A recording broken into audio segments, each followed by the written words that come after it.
metabólicos y los estados catabólicos que están sucediendo en el organismo. Y, por ejemplo, en mi caso personal, los atletas, la mayoría de los atletas que estoy entrenando o asesorando actualmente, medimos la variabilidad de la frecuencia cardíaca todos los días y hemos podido detectar, por ejemplo, una gripe hasta con 2 días de anticipación. Continuando con otros parámetros de carga interna que pudiéramos observar, es el gasto cardíaco.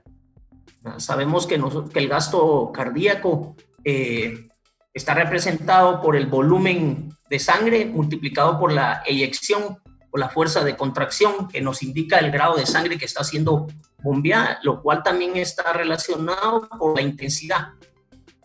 La frecuencia ventilatoria no es más que el número de respiraciones que un atleta o que un deportista puede estar haciendo en determinado momento, en función también de la intensidad.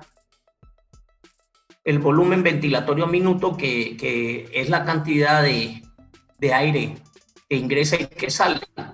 Luego, en parámetros de carga interna, podríamos entrar también a sistemas un poco más exactos, más profundos, que nos pueden medir los estados de anabolismo o de catabolismo, como es el control del cortisol. Sabemos que el cortisol es una hormona anabólica que se dispara en función del daño muscular que existe o del grado de estrés que existe. El amoníaco, que está muy relacionado con el grado de degradación de proteínas, las catecolaminas, la composición de la saliva y el esfuerzo percibido. Estos son solo algunos de los controles internos. Al final de la clase de hoy vamos a ver los resultados de un control bioquímico que hicimos previo a los Juegos Panamericanos en el campamento de altura con los atletas clasificados. Bien, partiendo de este punto, podemos nosotros hacernos las siguientes preguntas que nosotros tenemos que tener bien claras. Lo primero es, ¿qué evaluamos? ¿Qué vamos a evaluar? ¿Y de qué depende lo que vamos a evaluar?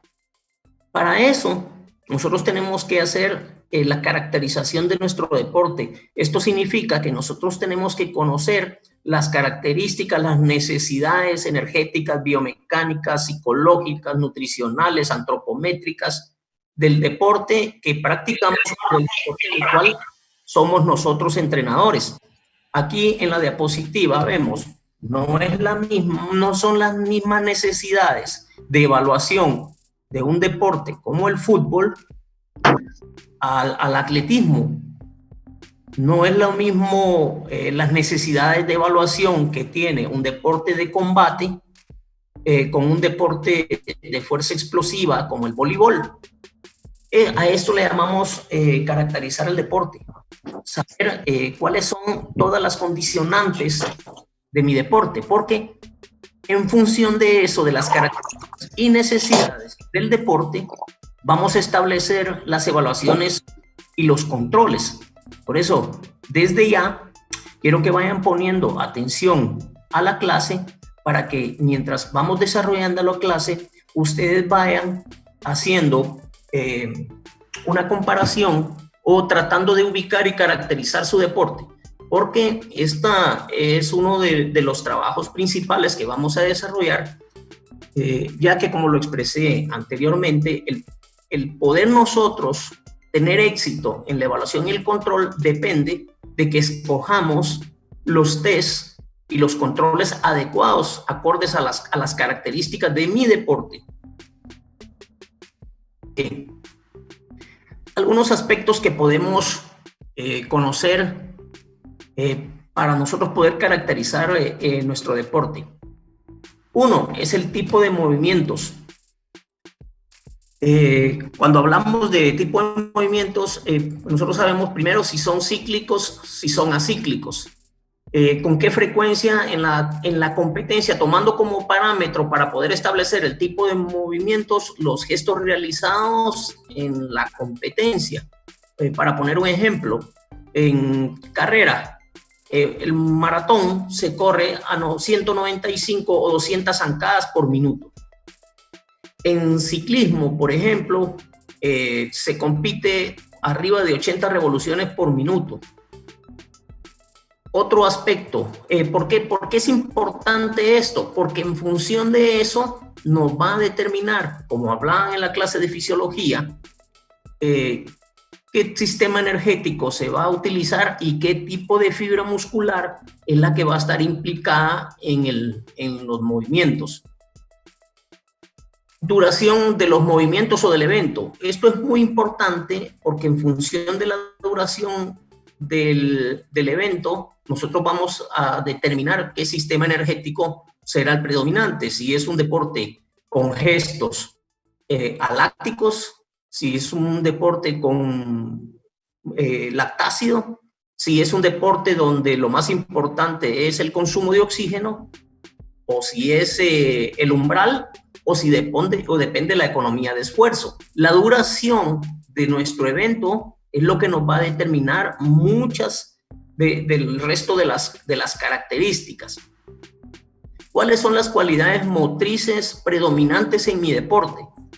Es un deporte donde la cualidad motriz predominante es la velocidad, como el fútbol, como los deportes que requieren mucha potencia, o si es una velocidad gestual, o si es una velocidad de reacción.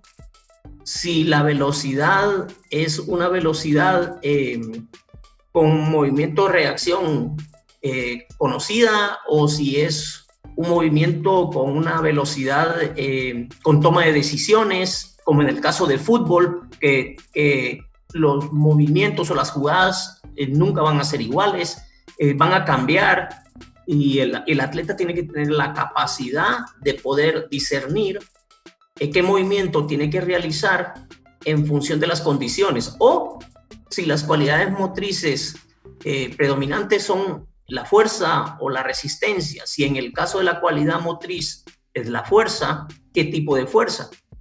Si es fuerza explosiva o si es resistencia a la fuerza. Si es fuerza-resistencia lactácida, como en el caso de un nadador de 200 metros, por ejemplo. En el número 4 dice rango de tiempo efectivo de trabajo y duración de los descansos. Aquí es muy importante, por ejemplo, el fútbol es un deporte intermitente con gestos de movimiento explosivos, cortos, y hay pausas en el que el jugador puede relajarse. Por el contrario, si vamos a deportes cíclicos, no existe descanso durante la ejecución del gesto competitivo o lo que dura la competencia. Estas características nos van a determinar el régimen de trabajo muscular que estuve observando la clase de fisiología, y este tema lo trataron muy bien el día de hoy. Creo que ni aunque nos hubiéramos puesto de acuerdo hubiese salido también la clase. Estamos hablando si es un movimiento es concéntrico, si es excéntrico, si es isotónico, si es isométrico, qué tipo de trabajo muscular se realiza el gesto deportivo. Ahora, cada uno de estos factores va relacionado porque el tiempo y el gesto nos van a determinar el trabajo muscular, y el tiempo y los tipos de movimiento nos van a determinar el sistema energético predominante. Sabemos que si estamos en un deporte cuyo gesto deportivo sea con una alta demanda energética y que su duración esté alrededor de 4 o 6 segundos, es aláctico y va a predominar el sistema de los fosfatos. Por el contrario, si es un deporte cuya necesidad es energética, voy a poner el ejemplo, los 100 metros libres, aquí nosotros vemos que lo que necesitamos es un trabajo de potencia lactácida.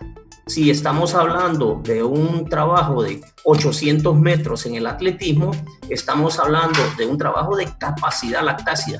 El sistema energético va a ser anaeróbico lactácido, pero por el contrario, si estamos hablando de un deporte de más larga duración, vamos a poner el ejemplo de un corredor de 21 kilómetros, el sistema energético predominante va a ser aeróbico, a través del metabolismo de las grasas. Entre más larga sea la duración del evento, más va a predominar el trabajo aeróbico por el metabolismo de las grasas.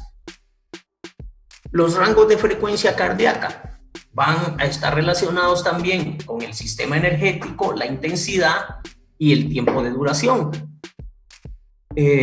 Por ejemplo, en el fútbol tenemos piques, grandes aceleraciones de velocidad, donde posiblemente la frecuencia cardíaca no se eleve tanto, pero si vamos a un nadador de 200 metros o un 4000 persecución en el ciclismo, la frecuencia cardíaca posiblemente llegue al máximo, al 100%, porque en un evento que dure alrededor de los 4-6 minutos, donde uno de los factores determinantes es el VO2 max, un VO2 max genético alto, se necesita llegar a intensidades del